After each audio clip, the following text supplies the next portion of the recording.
రాష్ట్రంలో కృష్ణా నదీ జలాలపై కృష్ణా నదిపై ఉన్న ప్రాజెక్టులపై అప్పగింతపై ఆర్ సో కాల్డ్ ప్రపోజల్ పై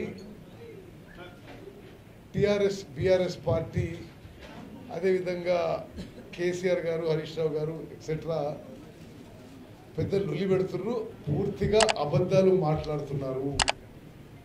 నీళ్ల కోసం నీళ్లలో అన్యాయం జరుగుతుందని ఏర్పాటైన తెలంగాణలో కల్వకుంట్ల చంద్రశేఖరరావు గారు వాళ్ళు ఢిల్లీ పోయి కేంద్ర ప్రభుత్వం ముందు Krishna river water management board ముందు అసలు తెలంగాణలో కృష్ణా రివర్కి క్యాచ్మెంట్ 68 to 70% ఉంటే మనకి రావాల్సిన వాటా 551 టీఎంసీ ఉంటే పోయి అక్కడ కేంద్ర ప్రభుత్వంలో కేఆర్ఎంబీలో మరి మాకు 299 టీఎంసీ ఇవ్వండి, ఆంధ్రాకి 511 టీఎంసీ అడిగింది మరి కేసీఆర్ గారా కాదా అని జవాబు చెప్పాలని కోరుకుంటున్నాను.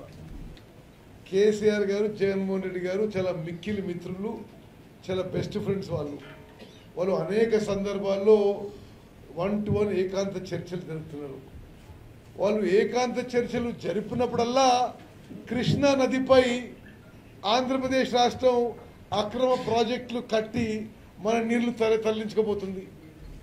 మే 2020లో రాయలసీమ లిఫ్టిగేషన్ స్కీమ్ అని కృష్ణా నదీ జలాల్లో మనకి 8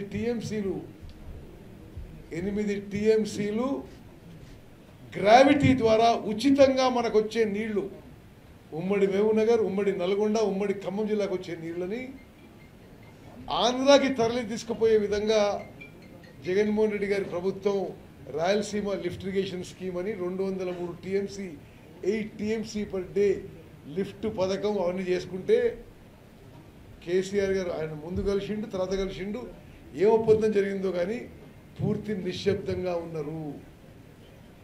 అంటే 8 టీఎంసీ ఎంత అంటే మీకు ఒక లెక్కకి మనం కోదాడలో ఉన్నాం, లెఫ్ట్ కెనాల్ ఇక్కడి నుంచే వారుతుంది. లెఫ్ట్ కెనాల్ పూర్తి సామర్థ్యంతో పారినప్పుడు 11,000 టీఎంసీ 11,000 క్యూసెక్లు అంటే 1 టీఎంసీ. అంటే మనం చూస్తున్న లెఫ్ట్ కెనాల్కి 8 రెట్లు ఆంధ్ర ప్రభుత్వం కేసీఆర్ ముఖ్యమంత్రిగా కృష్ణా నదీ జలాలు తరలిస్తుంటే నోరు మెదపరి పెద్ద మనిషి ఈరోజు పెద్ద పెద్ద మాటలు మాట్లాడుతున్నాడు. అంటే ఈ లెఫ్ట్ కెనాల్కి 8 రెట్లు అంటే మొత్తం కృష్ణా నదినే మళ్లించి తీసుకుపోయినట్టు అయిపోయింది. అసలు కాళేశ్వరం ప్రాజెక్టు వాళ్ళు ప్రతిపాదించింది 8 టీఎంసీ అటు తీసుకుపోతున్నారు. 2 టీఎంసీల కోసం 1,00,000 ఎకరాలు 1,00,000 కోట్లు క్యాపిటల్ కాస్టు, సంవత్సరానికి 10,000 కోట్లు రన్నింగ్ కాస్టు.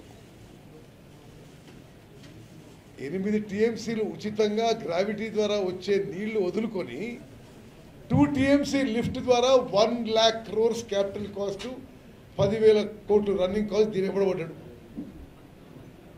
అసలు ఇంత దౌర్భాగ్యత పరిస్థితి, ఇంత దరిద్రపు ప్రభుత్వం ఈ దేశంలో మరొకటి, స్వతంత్ర భారతదేశంలో మరొకటి లేదు.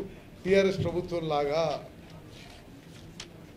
1,00,000 కోట్లతో మీరు ప్రాజెక్ట్ కడితే ఆ బ్యారేజ్లు కూలిపోతున్నాయి. ఇప్పుడు విజిలెన్స్ ఎంక్వైరీ రిపోర్ట్ వచ్చింది. పూర్తిగా గత ప్రభుత్వం వైఫల్యం వల్లనే ఆ బ్యారేజ్ కూలిపోయింది. అది పాక్షికంగా కూలిపోయింది, మొత్తం కూలిపోయే ప్రమాదం ఉందని చెప్పి రిపోర్ట్లో ఉంది. అన్నారం బ్యారేజ్ కూడా ప్రమాదంలో ఉంది, కుంటుళ్ళ బ్యారేజ్ కూడా ప్రమాదంలో ఉందని చెప్పి ఎంక్వైరీ రిపోర్ట్ తేల్చి చెప్పింది.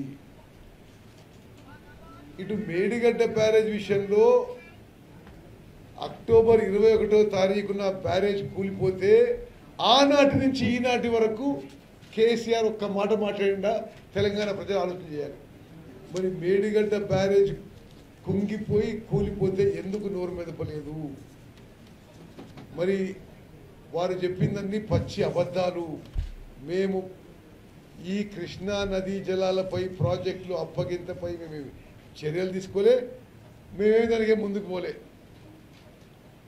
ఈ విషయాన్ని మరి గత ప్రభుత్వంలోనే జరిగిందంతా జరిగింది. ఇంకోటి నేను ఆన్ రికార్డ్ చెప్తున్నా, ఉమ్మడి ఆంధ్రప్రదేశ్ కంటే ఈ టిఆర్ఎస్ ప్రభుత్వం 10 ఏళ్లలోనే కృష్ణా నదీ జలాలపై తెలంగాణ రైతాంగానికి తెలంగాణ ప్రజలకి ఎక్కువ నష్టం జరిగిందని చెప్పి కూడా ఎక్కువ అన్యాయం జరిగిందని చెప్పి కూడా నేను మనం చేస్తున్నాను.